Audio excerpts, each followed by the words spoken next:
En la boda de mi hermano, mi padre me ignoró como a un extraño. No sabía que yo era el analista estrella que asesoraba a su mayor competidor y que mi regreso no era por nostalgia, sino para ajustar las cuentas pendientes de toda una vida. Si aún no estás suscrito al canal, haz clic en el botón de suscripción y activa la campanita para no perderte ninguna de nuestras historias. Tu apoyo significa todo para nosotros.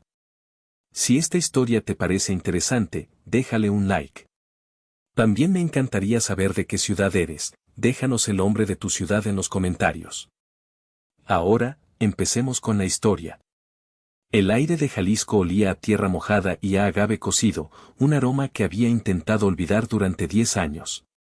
Era el perfume de mi infancia, el olor de la humillación. Ahora, mientras el chófer conducía el sedán de lujo por el camino de piedra hacia la hacienda La Escondida, ese olor se sentía como una premonición. La boda de mi hermano. La invitación había llegado a mi oficina en la Ciudad de México como una reliquia de un pasado enterrado, con su caligrafía elegante y el escudo de Casa Rojas grabado en oro. Casa Rojas. El imperio de tequila artesanal de mi padre, el reino del que fui exiliado. El salón principal de la hacienda bullía de gente. Hombres con guayaberas de lino y sombreros caros, mujeres con vestidos de seda que reían con demasiada fuerza. Era la élite de la industria tequilera, un círculo cerrado de poder, tradición y orgullo macho. Y en medio de todo, yo. Elian Rojas. El hijo pródigo que nadie esperaba, el fantasma que volvía para atormentar el banquete. Mi traje, un Tom Ford cortado a la medida, era una armadura. Mis zapatos, unos John Knob pulidos hasta brillar, pisaban con una seguridad que había tardado una década en construir. Nadie me reconoció al principio. Solo veían a un extraño, un forastero con el aire de la capital, un lobo en el corral de las ovejas. Las miradas curiosas me siguieron mientras me acercaba a la barra y pedía un vaso de agua mineral. No tocaría su tequila. No todavía. Fue entonces cuando los vi. Mi hermano, Gael, el novio radiante, con su sonrisa perfecta y su aire de heredero indiscutible. A su lado, su flamante esposa, hija de Hernán Valdivia, el mayor competidor de mi padre. Una alianza de poder, un matrimonio de conveniencia. Gael me vio, frunció el ceño, una arruga de genuina confusión en su frente bronceada. Se acercó, arrastrando a su esposa del brazo. «Disculpa, ¿nos conocemos?», preguntó, su voz era la misma, con ese tono de superioridad casual que siempre había usado conmigo. Dejé el vaso sobre la barra y me giré para enfrentarlo. Lo miré a los ojos, esos ojos que compartíamos, pero que en él reflejaban el sol de Jalisco y en mí, el brillo de las pantallas de la bolsa de valores. Sonreí, una sonrisa fría, calculada, la sonrisa que usaba antes de cerrar un trato millonario. «Soy Elian», dije, mi voz tranquila, cortante. «Tu hermano». El efecto fue inmediato. El color desapareció del rostro de Gael como si le hubieran dado un puñetazo en el estómago. Su esposa ahogó un grito. Pero mi atención no estaba en ellos. Estaba fija en un hombre mayor al otro lado del salón, un hombre cuya postura se había vuelto rígida como una estaca. Isidro Rojas. Mi padre. Su copa de tequila tembló en su mano, y en su mirada, por primera vez en 10 años, no vi desprecio. Vi algo mucho más dulce. Vi miedo. En ese instante, el exitoso analista de mercado desapareció, y solo quedó el chico de 18 años que fue expulsado. Pero esta vez, el chico de 18 años tenía el poder. Y la fiesta apenas comenzaba. El recuerdo más antiguo que tengo de mi padre no es un abrazo, ni una palabra de aliento. Es el peso de una coa de Jime en mis manos. Tenía 15 años. El sol de Jalisco caía a plomo sobre los campos azules de agave, un mar infinito de hojas puntiagudas que se extendía hasta el horizonte. Mi padre, Isidro, era el rey de ese mar. Un hombre forjado por la tierra, con manos como cortezas de árbol y una mirada que podía medir el valor de un hombre con solo ver cómo empuñaba una herramienta. Aquel día, intentaba enseñarme el arte de la Jime, el sagrado ritual de cosechar el corazón del agave. Tienes que sentirlo, mijo, decía, su voz un trueno bajo el sol. El corte tiene que ser limpio, preciso. Es un acto de respeto a la planta. Mis manos, acostumbradas a los libros y a los teclados, eran torpes. La coa, una herramienta con una hoja circular afilada, se sentía extraña, pesada. Cuando finalmente intenté el corte, fue un desastre. La hoja se atascó, rasgando la piña en lugar de separarla limpiamente. Isidro no gritó. Su reacción fue peor. Me quitó la coa de las manos con un movimiento brusco, lleno de una decepción palpable. Suspiró, un sonido que pareció secar el aire a nuestro alrededor. Esto requiere fuerza, mijo.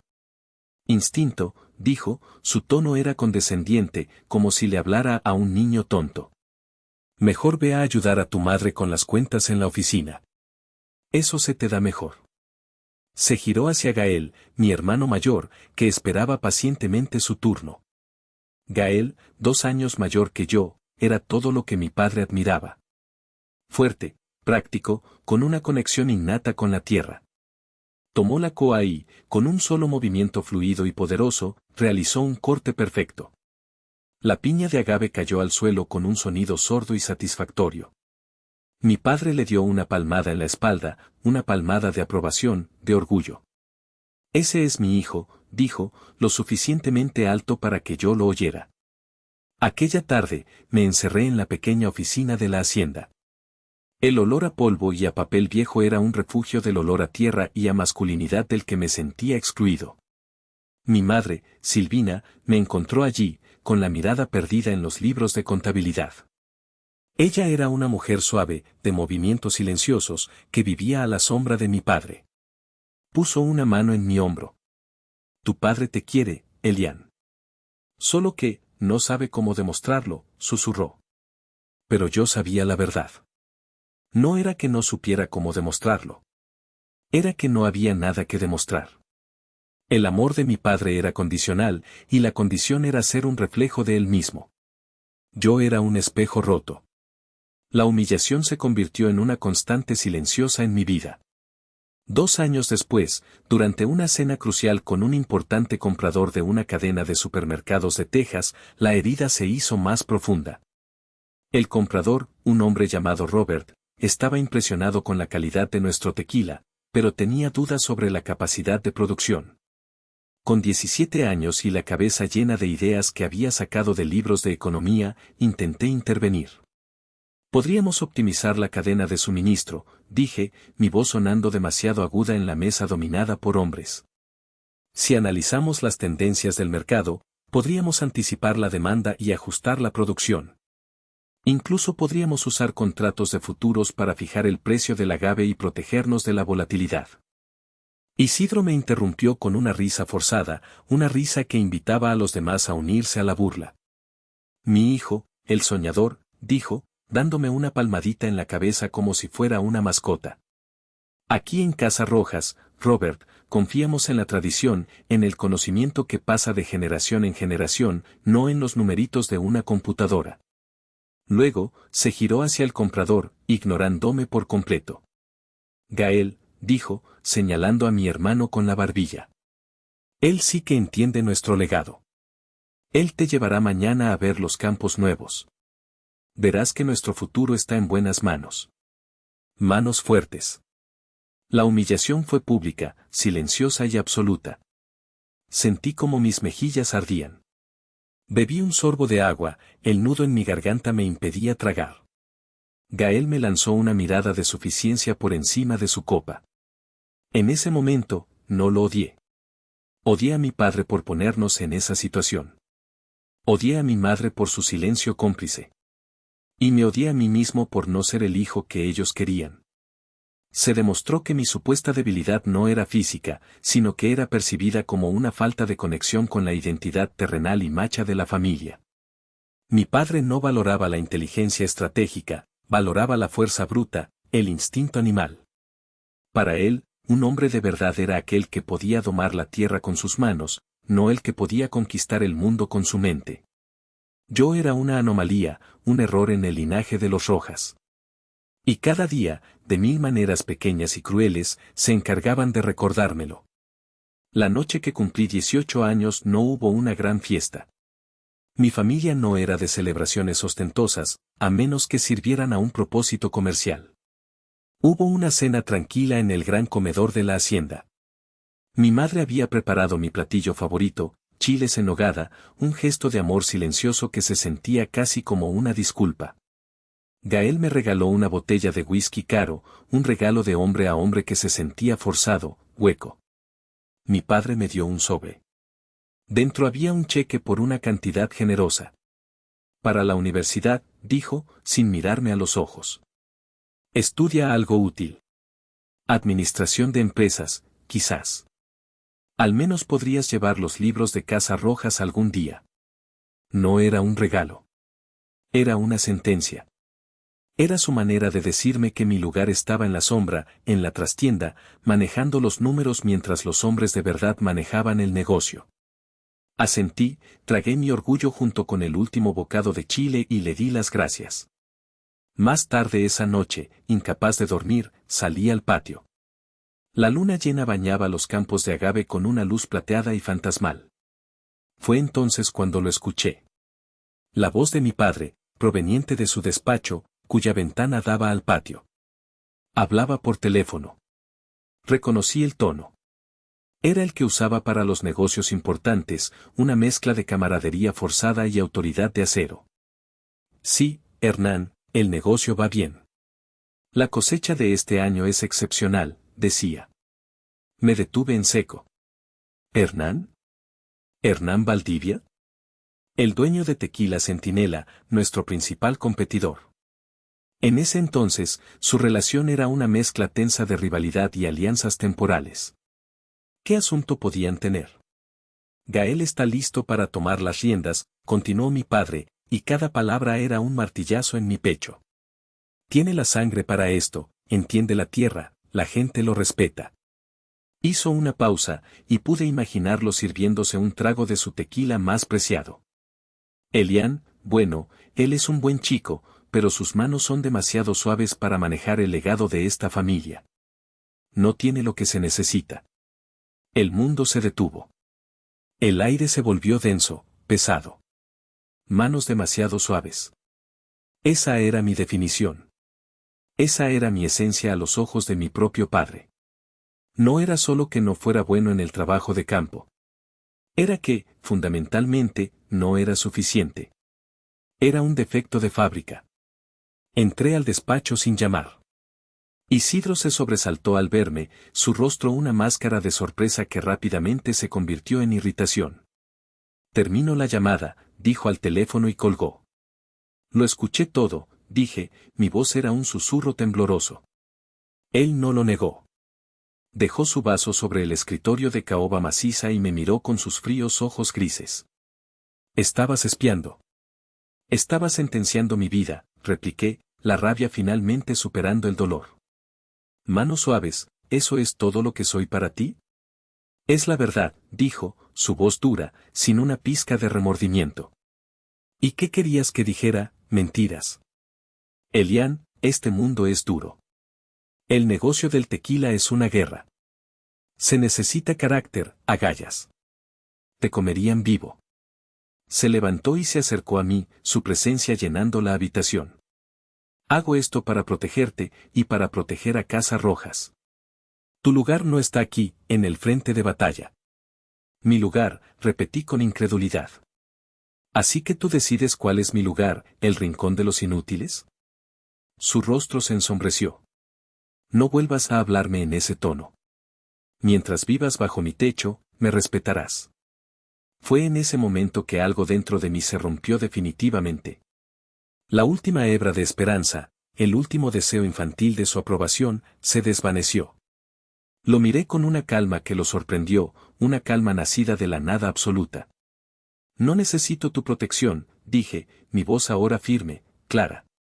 Y ya no necesito ser un Rojas. Me di la vuelta y salí del despacho. Subí a mi habitación y empaqué una pequeña maleta con lo esencial. Ropa, algunos libros, y el cheque que me había dado. Lo usaría. Sería el último centavo que aceptaría de él. Sería la semilla de mi nueva vida. Mi madre me encontró en el pasillo, con la maleta en la mano. Sus ojos estaban llenos de lágrimas silenciosas. Hijo, no lo hagas. Es tu padre. Está enojado, pero se le pasará. No, mamá, dije suavemente, besando su frente. No se le pasará. Y a mí tampoco. Caminé por el largo pasillo, pasé junto al retrato del abuelo Rojas, el fundador, y salí por la puerta principal de la hacienda. No miré atrás. La noche me tragó. Un mes después, mientras trabajaba de mesero en un restaurante en Guadalajara, recibí una llamada de un primo lejano. Me dijo que mi padre había convocado a los abogados. Mi fondo universitario había sido cancelado. Mi nombre, borrado de todos los documentos de sucesión de la empresa. Oficialmente, legalmente, yo ya no existía para la familia Rojas. La sentencia silenciosa se había convertido en un decreto. Los primeros años fueron un infierno helado. La soledad era un animal que me roía por dentro. Pasé de ser el hijo de un hacendado a ser un don nadie, invisible. La Ciudad de México es un monstruo que devora a los débiles, y yo me sentía increíblemente débil. El dinero del cheque de mi padre se esfumó rápido entre la renta de un cuarto miserable en la colonia Doctores y la matrícula de la Facultad de Economía en la UNAM, en el turno nocturno. Durante el día, mi vida era un mosaico de trabajos humillantes. Fui mesero, lavaplatos, repartidor de volantes. Mis manos suaves se llenaron de callos, no por manejar una coa, sino por fregar ollas grasientas y cargar cajas pesadas. Cada noche, llegaba a clase agotado, con el olor a comida rancia pegado a la ropa, pero mi mente estaba desesperadamente viva. Los libros eran mi escape y mi arma. Devoraba teorías económicas, análisis de mercado, estrategias de inversión. Mientras mis compañeros hablaban de fiestas, yo estudiaba los patrones de las materias primas, el flujo del capital global. El hambre era mi combustible. No el hambre de comida, sino el hambre de demostrar que mi padre estaba equivocado.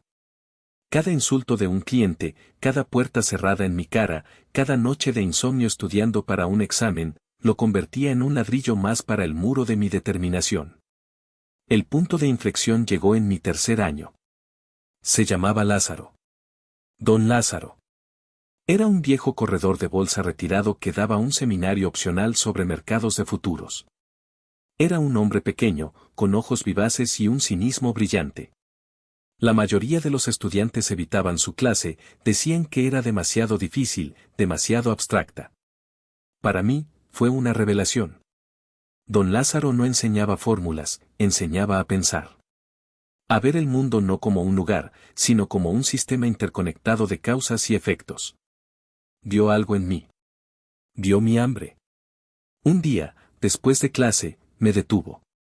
Rojas, dijo, con su voz rasposa. Tienes buena cabeza para esto. Pero te falta instinto. El mercado no es un libro, es una bestia. Tienes que aprender a oler su miedo y su codicia. Me ofreció un trabajo como su asistente personal. No era más que un chico de los recados, pero me pagaba lo suficiente para dejar los restaurantes y me daba acceso a su mundo.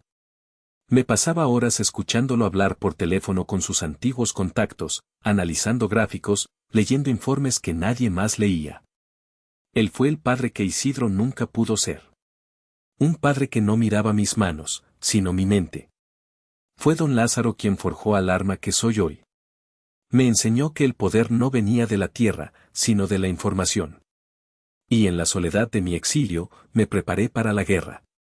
El apartamento de don Lázaro en la colonia Polanco era un universo paralelo al cuarto miserable donde yo vivía. Era un espacio lleno de libros, mapas antiguos y el constante zumbido de un terminal Bloomberg que parecía el corazón latente de la habitación. Mi trabajo, al principio, era simple, traerle su café, organizar sus documentos, escuchar. Pero escuchar a don Lázaro era como asistir a una clase magistral sobre el capitalismo salvaje. El 90% de los que juegan en este mercado son idiotas, Elian, me dijo un día, sin apartar la vista de la pantalla verde. Compran cuando todos compran, venden cuando todos venden. Son ganado. El 10% restante, los que de verdad ganan dinero, son los que entienden la psicología del miedo. Me enseñó a leer más allá de los titulares. Un informe sobre una sequía en Vietnam no era solo una noticia, era una señal de que el precio del café podría dispararse en 6 meses. Un cambio en la política monetaria de China no era solo política, era un tsunami que afectaría el precio del cobre en Chile. Me enseñó a conectar los puntos, a ver el tablero de ajedrez global mientras los demás solo veían las piezas. Un día, por curiosidad, empecé a aplicar sus enseñanzas a la única industria que conocía íntimamente, el tequila. Rastreé el historial de precios del agave, los ciclos de siembra, las plagas, los informes climáticos de Jalisco, la demanda estacional en Estados Unidos. Creé un modelo predictivo rudimentario en una hoja de cálculo.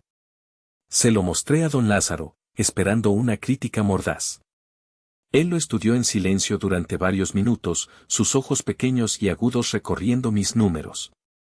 Finalmente, se reclinó en su silla y me miró. Interesante, dijo, lo cual, viniendo de él, era un elogio desbordante. Estás pensando como un productor. Ahora piensa como un dios. No entendí. Tu padre, continuó, como si leyera mi mente, se levanta por la mañana y mira el cielo para ver si va a llover. Se preocupa por el hongo en la parcela del sur. Su mundo es la tierra que puede pisar. Es limitado. Señaló la pantalla de Bloomberg. Tu mundo es este.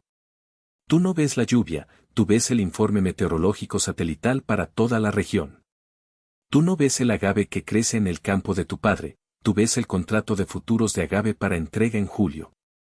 Tú no te preocupas por el precio del azúcar en el mercado local, tú ves el informe climático de Brasil que afectará la producción de caña y, por lo tanto, el precio global del azúcar. Lo que hará que los productores de licores baratos busquen alternativas y eso, a su vez, presionará el precio del agave de baja calidad. Hizo una pausa, dejando que sus palabras calaran. Tu padre ve el agave. Tú tienes que ver el planeta entero, muchacho. Su poder está en sus manos. El tuyo está aquí, dijo, tocándose la sien con un dedo. Usa eso. Deja de pensar como el hijo de un tequilero y empieza a pensar como el hombre que puede decidir el destino de todos los tequileros. Esa conversación cambió mi vida. Dejé de ver mi pasado como una herida y empecé a verlo como una ventaja estratégica. Nadie en el mercado financiero entendía los matices de la industria del tequila como yo. Y nadie en la industria del tequila entendía los mercados financieros como yo estaba aprendiendo a hacerlo. Era mi nicho, mi ángulo de ataque. Bajo la tutela de don Lázaro, empecé a hacer pequeñas operaciones por mi cuenta, usando mis escasos ahorros. Algunas las gané, otras las perdí. Pero aprendí. Aprendí a controlar mis emociones, a cortar las pérdidas rápidamente, a dejar correr las ganancias. Aprendí a ser disciplinado, a confiar en mi análisis y no en la esperanza. Don Lázaro me observaba desde la distancia, como un halcón. Nunca me felicitó por una ganancia, pero una vez, después de que cerré una posición con una pequeña pérdida para evitar un desastre mayor, asintió levemente y dijo, bien. Has aprendido a sobrevivir. Ahora, estás listo para cazar. Después de graduarme, con la bendición y un pequeño préstamo de don Lázaro, fundé mi propia firma de análisis y trading. La llamé Mercurio Analytics, en honor al dios romano del comercio y los mensajeros. Mi oficina era un pequeño espacio rentado en la colonia Roma, con apenas un escritorio, una silla y la mejor conexión a Internet que pude pagar. Mi modelo de negocio era simple y doble. Por un lado, realizaba operaciones en el mercado de materias primas para mi propia cuenta. Por otro, ofrecía servicios de consultoría a empresas del sector de alimentos y bebidas, ayudándolas a gestionar sus riesgos y a optimizar sus compras de insumos. Mi primer gran cliente fue una destilería de tamaño mediano de Oaxaca, especializada en mezcal. Estaban siendo aplastados por la volatilidad del precio del agave espadín. Usando mi modelo, diseñé para ellos una estrategia de cobertura utilizando opciones y contratos de futuros. En 6 meses, sus costos de materia prima se estabilizaron y sus márgenes de ganancia se dispararon. El éxito de ese primer cliente me trajo otros. Pronto, estaba asesorando a varias de las destilerías que competían directamente con Casa Rojas. Les ayudaba a comprar agave a mejores precios, a anticipar las fluctuaciones del mercado. Cada contrato que firmaba, cada estrategia exitosa que implementaba, se sentía como una pequeña victoria silenciosa contra mi padre. No era una venganza directa, era algo más sutil. Estaba usando la inteligencia que él había despreciado para fortalecer a sus enemigos. El dinero empezó a llegar. Mucho dinero. Me mudé de mi cuarto miserable a un lujoso apartamento en Polanco, con vistas panorámicas de la ciudad. Compré el traje Tom Ford, los zapatos John Love. Podía entrar en cualquier restaurante, comprar cualquier cosa que deseara. Había alcanzado el tipo de éxito que el mundo mide en ceros en una cuenta bancaria. Pero el éxito tenía un sabor extraño, un regusto a ceniza. Había noches en las que llegaba a mi apartamento, el silencio solo roto por el zumbido de mis servidores.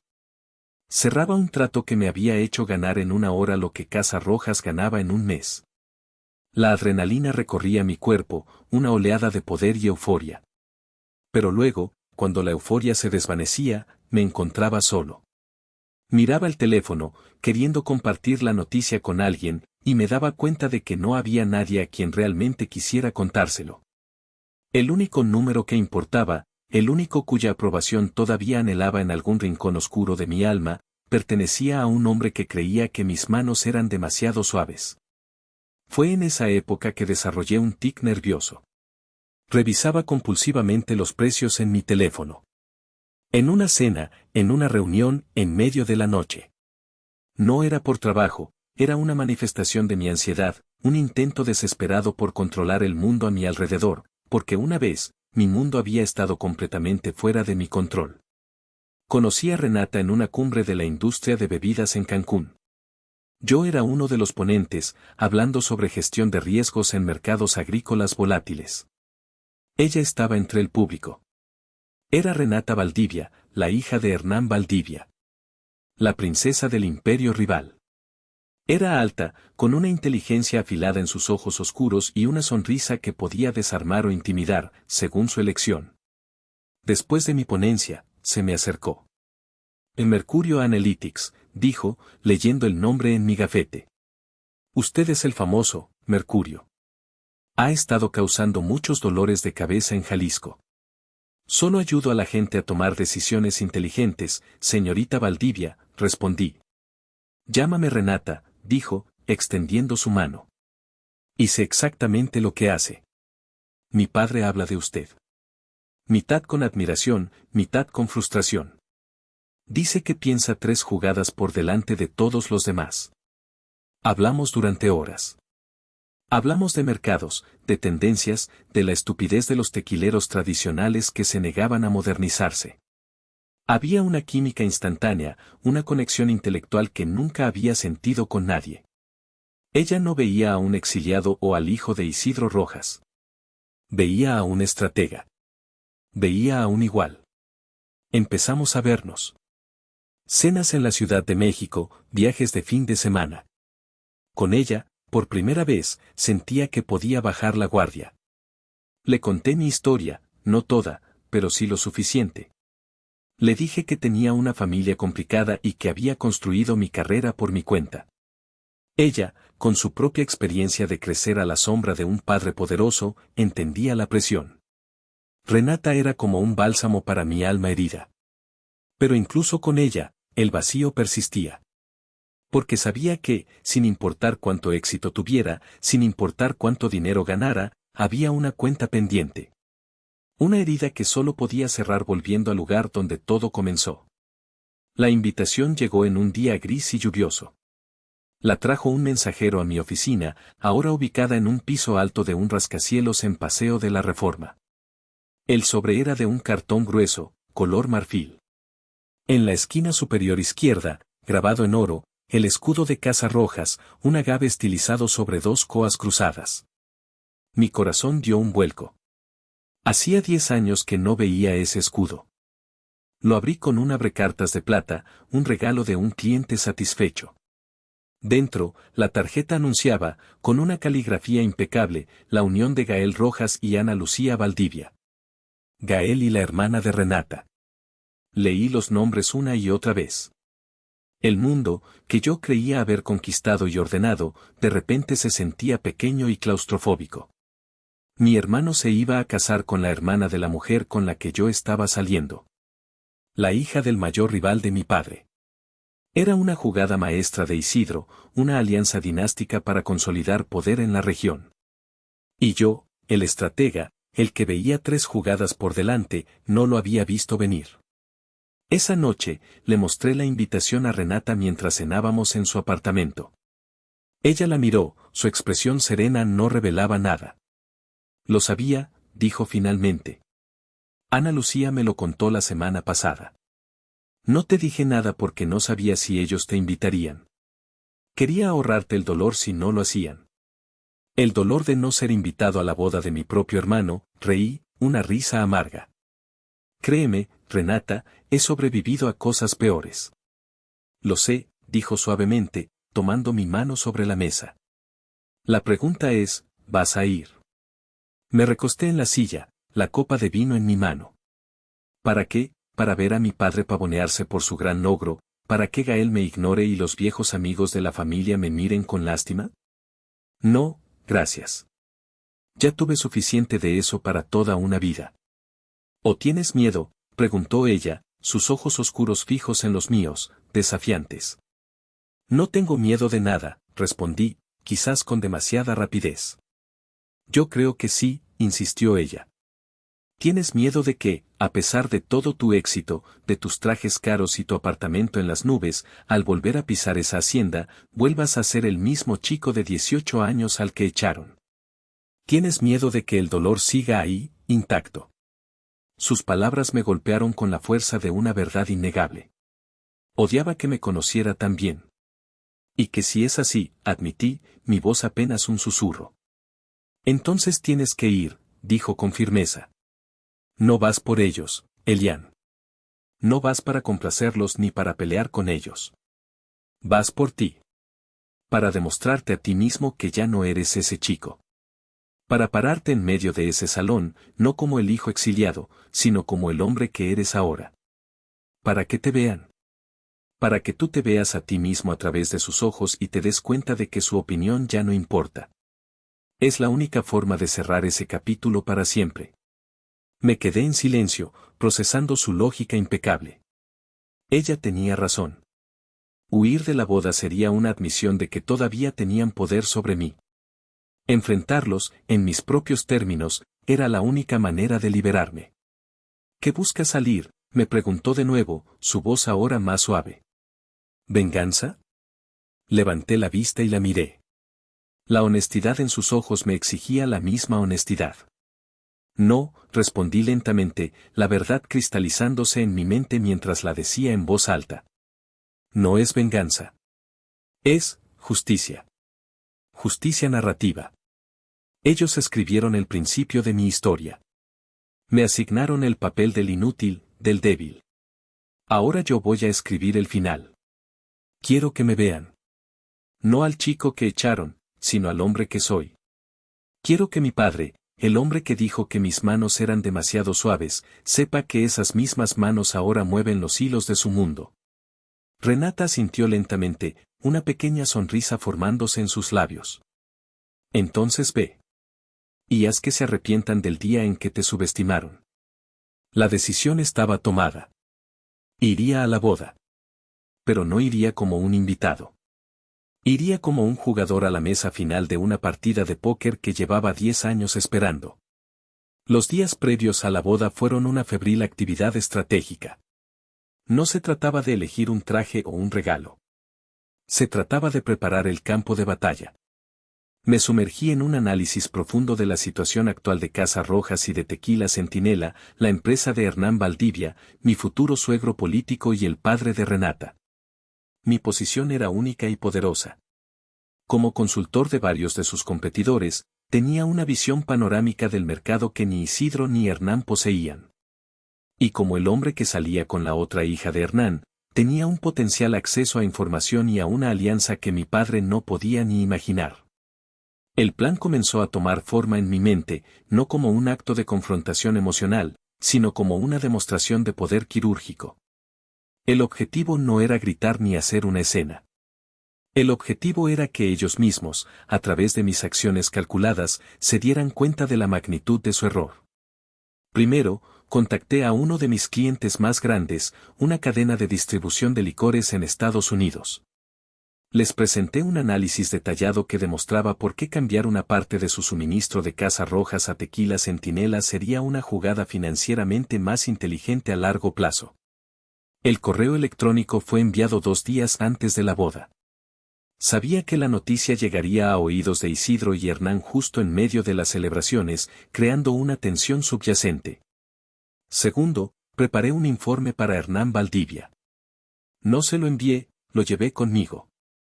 Era un análisis de una vulnerabilidad que había detectado en la estructura de costos de Casas Rojas, una debilidad que solo alguien con mi conocimiento íntimo de su operación podría haber encontrado. Era mi carta de triunfo, mi ofrenda para una posible alianza. Tercero, investigué a fondo a mi hermano, Gael. Sabía que su reputación de heredero perfecto era más fachada que realidad. No me costó mucho encontrar lo que buscaba. A través de un contacto en el Consejo Regulador del Tequila, descubrí un secreto que Isidro había estado enterrando bajo capas de dinero y favores. Un error garrafal de Gael en la compra de un lote de agave que casi lleva a la ruina el lanzamiento de su tequila más caro. Con todas las piezas en su lugar, me sentí como un general antes de una batalla decisiva. El traje era mi uniforme. El conocimiento, mi artillería. La boda no era una celebración familiar, era el escenario perfecto para mi jaque mate. La noche antes de volar a Guadalajara, Renata me miró mientras yo guardaba los informes en mi maletín. Pareces un hombre que va a la guerra, no a una boda, dijo. A veces, Elian, respondí, cerrando el maletín con un clic satisfactorio, son la misma cosa. Y así, volví a Jalisco. No como el hijo exiliado, sino como Mercurio. El mensajero de los dioses, listo para entregar un mensaje que llevaba 10 años esperando ser leído. La boda fue un espectáculo de poder y dinero. Mariachis tocando en los jardines, cascadas de flores blancas, ríos de tequila del más caro. Me asignaron una mesa en el rincón más alejado del salón, la mesa de los parientes lejanos y los compromisos de negocios de tercera categoría. Una humillación deliberada y predecible. Sonreí para mis adentros. Era perfecto. Desde mi posición, tenía una vista panorámica de todo el teatro. Vi a mi madre, Silvina, flotando entre los invitados con una sonrisa tensa, sus ojos buscándome constantemente con una mezcla de miedo y curiosidad. Vi a Gael, hinchado de orgullo, recibiendo felicitaciones como si fuera un rey recién coronado. Y vi a mi padre, Isidro, en la mesa principal, riendo con Hernán Valdivia, su nuevo consuegro y viejo rival. Parecían los mejores amigos, 2 patriarcas sellando una tregua con el matrimonio de sus hijos. Pero yo sabía que bajo la superficie, la Guerra Fría continuaba. Llegó el momento de los discursos. Isidro se puso de pie, copa en mano. Su voz, profunda y resonante, llenó el salón. Hoy es un día de orgullo para la familia Rojas, comenzó. Hoy, mi hijo, Gael, no solo se une a una mujer maravillosa, Ana Lucía, sino que también reafirma su lugar como el corazón y el alma de Casas Rojas. Hizo una pausa, su mirada recorriendo el salón y deteniéndose un instante, casi imperceptible, en mi dirección. Gael no es un hombre de oficina. Es un hombre de tierra, de palabra. Tiene el instinto en la sangre. Es el heredero que mi padre habría querido, un pilar fuerte sobre el que nuestro legado puede seguir creciendo por 100 años más. Cada palabra era una bofetada. Un recordatorio público de todo lo que yo no era. Los invitados aplaudieron. Gael se puso de pie e hizo una reverencia. Yo me quedé sentado, inmóvil, sintiendo el hielo extenderse por mis venas. El maestro de ceremonias anunció que los amigos y familiares que quisieran decir unas palabras podían acercarse. Nadie esperaba que yo lo hiciera. Cuando me levanté, un murmullo recorrió las mesas cercanas. Vi el pánico en los ojos de mi madre. Vi la irritación en el rostro de mi padre. Caminé lentamente hacia el pequeño escenario, mi calma contrastando con la tensión que se había instalado en el ambiente. Tomé el micrófono. El silencio era total. Buenas noches, comencé, mi voz clara y tranquila. Para los que no me conocen, soy Elian Rojas, el hermano menor de Gael. Más murmullos. La mayoría de los presentes ni siquiera sabían de mi existencia. Quiero brindar por mi hermano, continué, levantando mi copa de agua. Le deseo toda la felicidad del mundo en su matrimonio. Ha encontrado a una mujer excepcional. Miré a Gael, que me observaba con una mezcla de sorpresa y recelo. Y también quiero brindar por mi padre, Isidro. Giré mi cabeza para mirarlo directamente. Él me sostuvo la mirada, su mandíbula apretada. Quiero agradecerle por enseñarme la lección más importante de todas, dije, haciendo una pausa dramática. Que a veces, el camino más duro, el camino que te obliga a dejar todo atrás, es el que te lleva más lejos. Que el verdadero valor de un hombre no siempre está en la tierra que pisa, sino en su capacidad para ver más allá del horizonte, donde otros solo ven riesgos. Gracias, papá, por darme la libertad de encontrar mi propio camino. Levanté la copa. Salud. Hubo un aplauso cortés, confundido. No había dicho nada ofensivo, pero el mensaje había sido entregado. Había tomado su insulto, el hombre de tierra contra el hombre de oficina, y lo había convertido en una insignia de honor. Devolví el micrófono y caminé de regreso a mi mesa, sintiendo la mirada de todo el salón clavada en mi espalda. La primera jugada estaba hecha. Mi discurso había dejado una estela de incomodidad. La música volvió a sonar, pero la atmósfera había cambiado. La familia Rojas, en la mesa principal, hablaba en susurros, lanzándome miradas furtivas. Yo permanecí en mi mesa, bebiendo mi agua mineral, observando. Fue entonces cuando Hernán Valdivia se levantó y caminó directamente hacia mí. Hernán era un hombre imponente, con el pelo plateado y una presencia que irradiaba poder. A diferencia de mi padre, su poder no venía de la tierra, sino de una astucia empresarial legendaria. Elian Rojas, dijo, extendiendo su mano. Su voz era grave, educada. Hernán Valdivia. Un discurso, interesante. Solo decía la verdad, don Hernán, respondí, estrechando su mano. Mi padre nos vio. Se levantó bruscamente y se acercó, su rostro una máscara de cordialidad forzada. Hernán. Veo que ya conociste a mi hijo menor. Elian siempre ha sido el intelectual de la familia. Vive en su propio mundo, en la capital. El tono era paternalista, diseñado para minimizarme, para presentarme como un soñador inofensivo. Hernán sonrió, una sonrisa que no llegó a sus ojos. De hecho, Isidro, creo que conozco a tu hijo mejor de lo que piensas. Aunque no sabía que era tu hijo. Se giró hacia mí. Mercurio Analytics, ¿correcto? El color desapareció del rostro de mi padre. Pude ver el engranaje en su mente tratando de procesar la información. Así es, confirmé. Y Mercurio, continuó Hernán, saboreando la palabra y mirando a mi padre. El famoso analista que le consiguió a mi empresa un contrato de agave a futuro que nos ahorró millones el trimestre pasado. Un contrato brillante. Nos permitió fijar un precio bajo justo antes de que el mercado se disparara. Hizo una pausa, su mirada volviéndose dura como el acero. El mismo contrato que a ti, Isidro, te obligó a comprar agave a precios exorbitantes y te costó una fortuna. Recuerdo tu llamada, estabas, molesto. El silencio de mi padre fue más elocuente que cualquier palabra. La humillación era total. El hijo de manos suaves, el intelectual inofensivo, era el arquitecto de una de sus peores derrotas financieras recientes. Hernán me puso una mano en el hombro. Si me disculpan, me gustaría robarle un momento a este joven brillante. Me guió hacia una terraza apartada, lejos de oídos curiosos. La noche era fresca. Tu padre me robó mi primer gran proyecto hace 25 años, dijo Hernán sin preámbulos, su voz baja y cargada de un rencor antiguo. Éramos socios. Él me traicionó y se quedó con todo. He esperado mucho tiempo para ajustar cuentas. Ver su cara ahora, cuando se dio cuenta de quién eres, es justicia poética. Me miró fijamente. Parece que el talento de los Rojas se saltó una generación.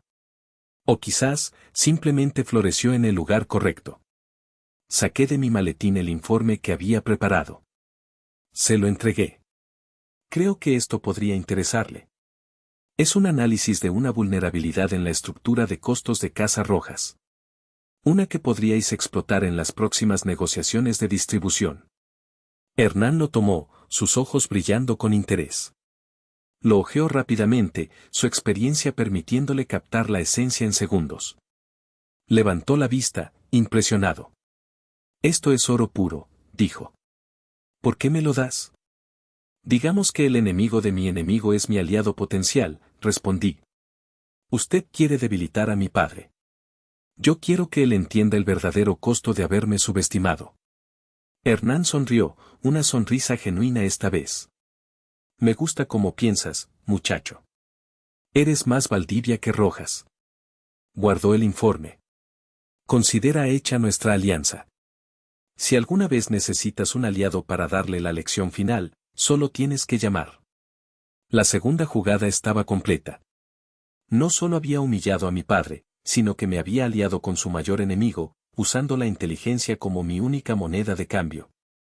Más tarde, mientras la fiesta entraba en su fase de baile y borrachera, busqué a mi hermano. Lo encontré cerca de los establos, tomando aire fresco, con la corbata aflojada y una copa de tequila en la mano. Su esposa estaba en la pista de baile. Estaba solo. Era el momento perfecto. Me acerqué en silencio. Él se sobresaltó al verme. ¿Qué quieres ahora, Elian?, dijo, su voz arrastrando las palabras, una mezcla de alcohol y hostilidad. ¿No has causado suficientes problemas por una noche? Solo vine a felicitarte en privado, dije, mi voz tranquila. Felicidades por la boda, hermano. Es una gran alianza. Hernán Valdivia es un hombre poderoso. Lo necesitarás. Gael se rió, una risa hueca. No necesito a nadie. Casa Rojas es fuerte. Yo soy fuerte. ¿De verdad?, pregunté, acercándome un paso más, bajando la voz. ¿Tan fuerte como para soportar el escándalo del proyecto, Puente del Sol? El nombre lo golpeó como un rayo. Se quedó paralizado, la sonrisa borracha desapareciendo de su rostro. No sé de qué hablas, balbuceó. Oh, yo creo que sí, continué, implacable. Hablo del desastre que papá tuvo que ocultar.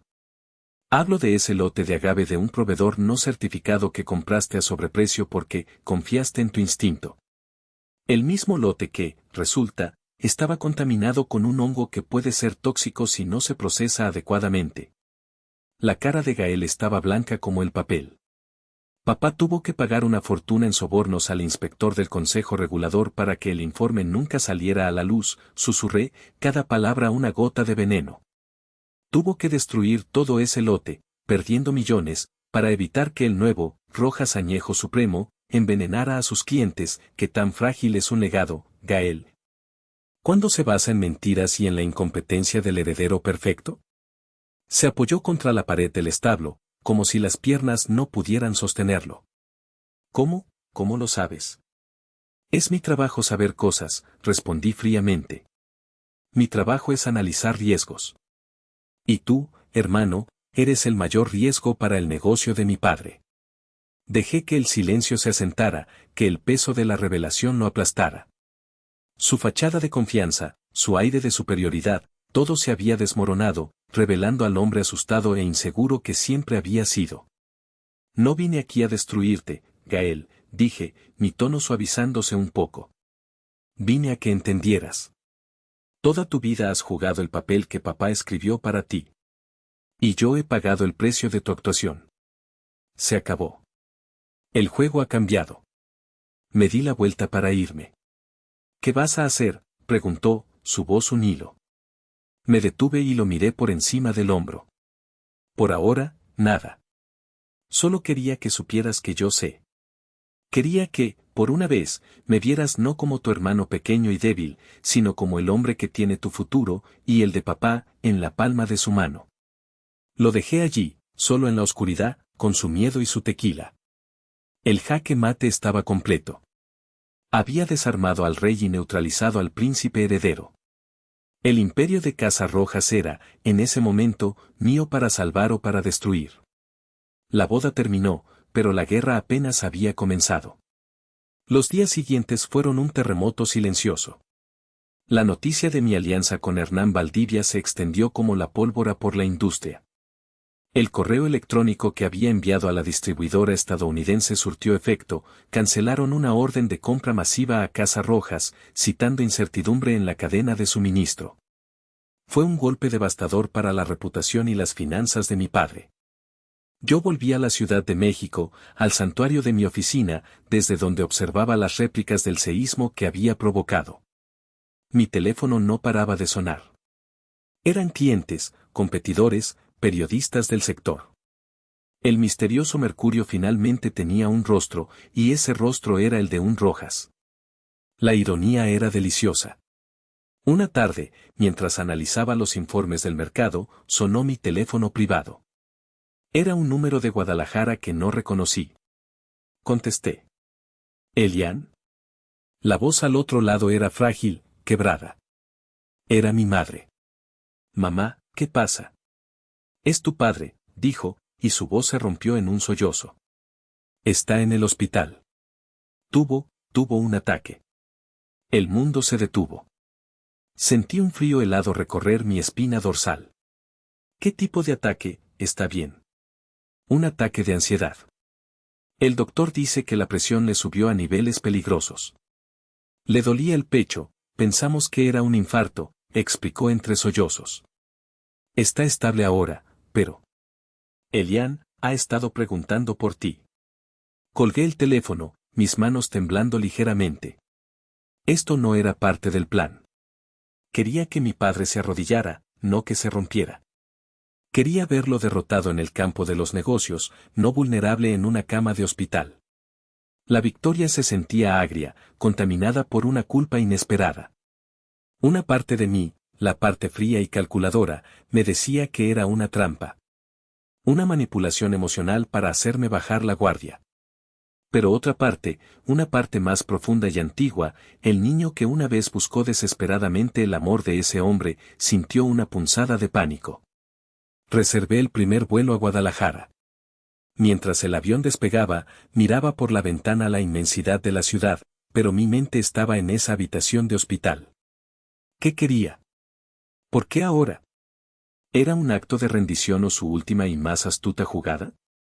Llegué al hospital privado, un lugar lujoso y aséptico que olía a dinero y a desinfectante.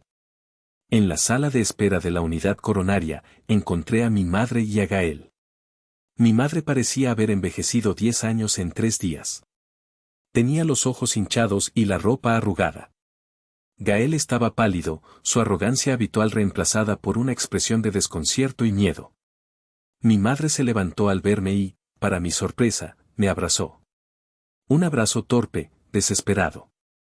Gracias por venir, hijo. Gracias. Gael solo asintió, incapaz de mirarme a los ojos. ¿Cómo está?, pregunté, mi voz más dura de lo que pretendía. Dormido, dijo mi madre. Los sedantes. Pero el doctor dice que su corazón está bien.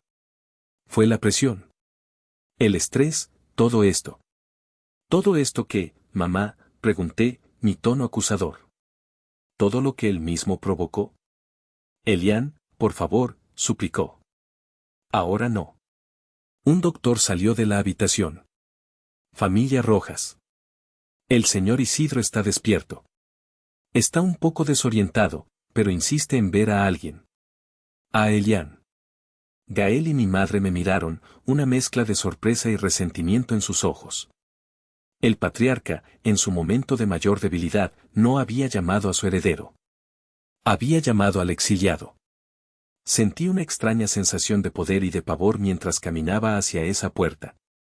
Iba a enfrentarme al hombre que me había creado y destruido. Pero esta vez, el tablero de juego era diferente. Ya no era su hacienda. Era una habitación estéril, y él ya no era el rey. Era solo un hombre asustado conectado a un monitor que pitaba rítmicamente, marcando la fragilidad de su corazón. La habitación del hospital estaba en penumbra. El único sonido era el pitido constante del monitor cardíaco y la respiración dificultosa de mi padre. Isidro Rojas, el hombre que yo recordaba como un roble, un gigante, parecía pequeño y frágil en la cama, perdido entre las sábanas blancas. Tenía una vía intravenosa en el brazo y cánulas de oxígeno en la nariz. Me miró cuando entré. Sus ojos, generalmente fríos y autoritarios, estaban nublados por el cansancio y algo más, algo que no pude identificar. «Viniste», susurró, su voz era un graznido ronco. «Mamá llamó», respondí, sentándome en la silla junto a la cama. No sabía qué más decir. El aire estaba cargado con el peso de 10 años de silencio y resentimiento. Nos quedamos así por lo que pareció una eternidad. Yo, observándolo, tratando de encontrar al monstruo de mis recuerdos en ese hombre vulnerable. Él, observándome, quizás tratando de entender al extraño en que me había convertido. Los doctores dicen que soy un viejo estúpido, dijo finalmente, con un intento de su antigua ironía. Que mi corazón es fuerte, pero mi cabeza es débil. Dejé que la presión me venciera. Has vivido bajo mucha presión toda tu vida, respondí, mi tono neutro. No como esta, admitió. Esta es diferente. Esta la creé yo mismo. Hizo una pausa, tosiendo levemente. Hernán me llamó esta mañana. Se retiró del acuerdo de distribución con la cadena de supermercados. Dijo que prefería consolidar su alianza con Mercurio Analytics. Me miró. Tu jugada fue brillante. Nos acorralaste. Solo apliqué la lógica del mercado, dije, sin concederle nada. No, insistió él. Fue más que eso. Fue personal. Y preciso. Como un cirujano. Suspiró, un sonido que pareció venir de lo más profundo de su ser. Te subestimé, Elian. Fue el error más grande de mi vida. Esperaba sentir una oleada de triunfo, de satisfacción. Pero no sentí nada. Solo un vacío inmenso. ¿Por qué?, pregunté, la pregunta que me había carcomido durante una década. ¿Por qué lo hiciste? No era solo por el trabajo de campo. Era más profundo. Me odiabas. Isidro cerró los ojos, y una lágrima solitaria se deslizó por su sien y se perdió en el cabello plateado. Cuando los abrió de nuevo, vi por primera vez en mi vida una grieta en su armadura. Vi al hombre, no al patriarca. No te odiaba, dijo, su voz quebrada. Te tenía miedo. La confesión me dejó sin aliento. ¿Miedo? ¿Miedo de mí? Sí, asintió débilmente. Tenía miedo porque cuando te miraba, no me veía a mí mismo. Veía a tu madre, veía a mi padre, el contador, no al fundador. Veía a un hombre que pensaba en libros y números, no en tierra y sudor. Y eso me aterrorizaba. Continuó, las palabras saliendo en un torrente de arrepentimiento. Yo construí este imperio con mis manos, Elian. Desde la nada. Mi padre creía que era un bruto, un campesino con suerte. Pasé toda mi vida tratando de demostrarle que estaba equivocado. Creé esta imagen del macho, del patriarca Rojas, el hombre que domina la tierra. Y funcionó. Me hice respetar. Me hice temer. Y entonces llegaste tú. Eras brillante. Más inteligente que yo, más inteligente que Gael. Desde niño. Pero tu inteligencia no era como la mía. La mía era astucia de calle, instinto de supervivencia. La tuya era, cerebral. Estratégica. Veías cosas que yo no podía ver. Cuando me hablabas de mercados de futuros a los 17 años, no entendía la mitad de lo que decías. Y en lugar de sentir orgullo, sentí una amenaza. Me recordabas que yo solo era un hombre de campo. Que mi tiempo se estaba acabando. Que el mundo estaba cambiando a un lugar que yo no entendía. Y miraba a Gael, y él era como yo. Fuerte, práctico, pero no brillante. Sabía en el fondo de mi corazón que él no tenía lo que se necesitaba para llevar a Casa Rojas al siguiente nivel. Era una fachada. Y tú eras el recordatorio constante de su insuficiencia, y de la mía. Así que hice lo que siempre he hecho, concluyó, su voz agotada. Ataqué lo que no entendía. Desprecié tu inteligencia porque me hacía sentir obsoleto. Te llamé débil porque tu fuerza no era una que yo pudiera medir con mis manos. Fue mi orgullo, Elian. Mi estúpido y frágil orgullo de macho. Te eché de mi casa y de mi vida no para protegerte, sino para protegerme a mí mismo de la verdad. El silencio que siguió fue profundo, sagrado. La confesión de mi padre no borraba el dolor de 10 años, pero lo recontextualizaba. El monstruo de mi historia no era un villano de una pieza. Era un hombre profundamente inseguro, un prisionero de la misma imagen que había creado.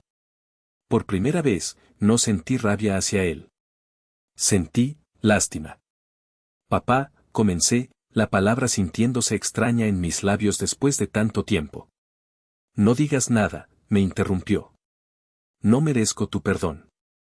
Solo quería que lo supieras. Quería que, antes de que me muriera, entendieras la verdad. No la que te conté, sino esta. La patética y real verdad. Me incliné hacia adelante, el estratega de mercados dando paso al hijo. No te vas a morir, viejo estúpido, dije, mi voz ronca por la emoción. Tienes que vivir para ver cómo el hijo de mano suave salva tu maldito imperio. Una débil sonrisa se dibujó en sus labios. Eso me gustaría verlo. Salí de la habitación del hospital sintiéndome como si me hubieran vaciado y llenado de nuevo con algo completamente diferente. La rabia que había sido mi motor durante una década se había disipado, reemplazada por una claridad extraña y pesada.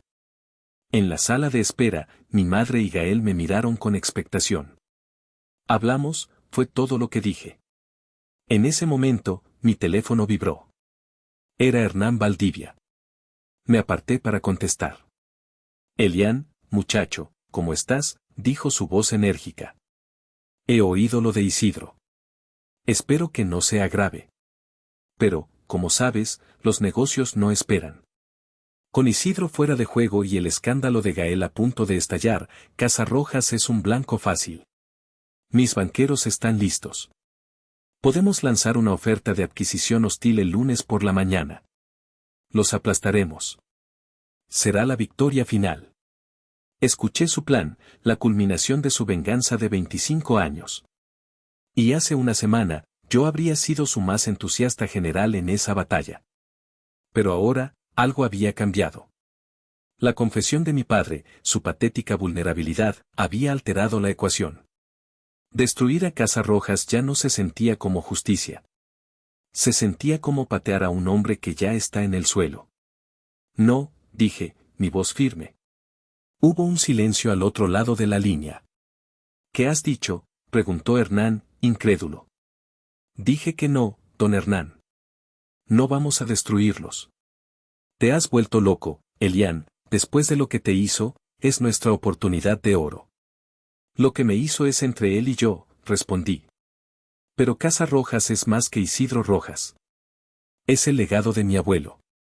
Es el sustento de cientos de familias en la región. No voy a ser el instrumento de su destrucción.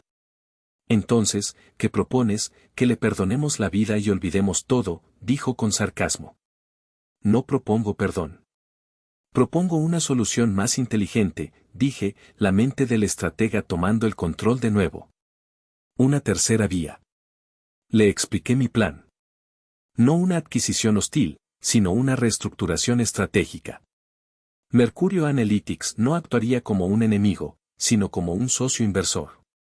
Inyectaríamos capital en Casa Rojas para estabilizarla, a cambio de una participación mayoritaria y, lo más importante, el control total de la gestión y la estrategia comercial. Modernizaríamos sus operaciones, optimizaríamos su cadena de suministro, la haríamos más eficiente, más rentable y más fuerte que nunca. ¿Y por qué demonios haría yo eso?, preguntó Hernán. ¿Ayudar a mi enemigo? Porque no estaría ayudando a Isidro. Estaría invirtiendo en mí, le expliqué. Usted tendría una participación en una Casa Rojas renovada y dirigida por mí, con acceso a mis estrategias. Y yo me aseguraría de que el primer beneficiario de esta nueva eficiencia sea Tequila Centinela, a través de acuerdos de suministro preferenciales. En lugar de gastar millones en una guerra legal y una adquisición sangrienta, usted ganaría un aliado poderoso y debilitaría a Isidro de la manera más humillante posible. Viendo cómo el hijo que despreció salva su empresa y la hace más exitosa de lo que él jamás soñó. Hernán se quedó en silencio por un largo rato, procesando la audacia de mi propuesta. Era una jugada inesperada, una solución que no se basaba en la venganza, sino en la creación de valor. Eres un cabrón muy listo, Elian Rojas, dijo finalmente, y pude escuchar una nota de admiración en su voz. Está bien. Mándame la propuesta detallada. Pero que quede claro, si esto es una treta para salvar a tu padre, te aplastaré a ti junto con él. No es una treta, aseguré. Es la única jugada lógica en el tablero. Colgué el teléfono y volví con mi familia. Les expliqué el plan. Gael me miró con una mezcla de asombro y gratitud. Mi madre simplemente lloró en silencio. Por primera vez, no estaba salvando mi propio pellejo. Estaba ofreciendo un salvavidas a la misma gente que me había arrojado al mar. No era perdón. Era poder. El poder de reescribir no solo mi futuro, sino también el de ellos. 6 meses después, la sala de juntas de Casa Rojas era irreconocible. Las paredes oscuras de madera habían sido reemplazadas por cristal y acero. El antiguo retrato al óleo de mi abuelo había sido sustituido por pantallas que mostraban en tiempo real los datos del mercado global. Yo estaba a la cabeza de la mesa, presentando el informe trimestral. A mi derecha, Renata, que ahora era parte del consejo como representante de los intereses de Valdivia. A mi izquierda, Gael. Había perdido su arrogancia. Ahora escuchaba, aprendía, y por primera vez, trabajaba. Estaba a cargo de las operaciones de campo, pero bajo una estricta supervisión de calidad y costos que yo había implementado. Mi padre, Isidro, estaba sentado al final de la mesa. Se había recuperado completamente, pero algo en él había cambiado. Se había retirado de la dirección activa y ahora tenía un rol de asesor. Hablaba poco en las reuniones, pero cuando lo hacía, era con una humildad que nunca antes le había conocido. A veces, después de que yo presentaba una estrategia particularmente compleja, veía en sus ojos una chispa de ese orgullo que tanto había anhelado. La reestructuración había sido un éxito rotundo. Casa Rojas, bajo la dirección de Mercurio Analytics, era más ágil, más rentable y más innovadora que nunca. Esa noche, hubo una cena en la hacienda. No era una celebración ostentosa, sino una reunión familiar. Estábamos todos. Isidro, Silvina, Gael y su esposa, Renata y yo.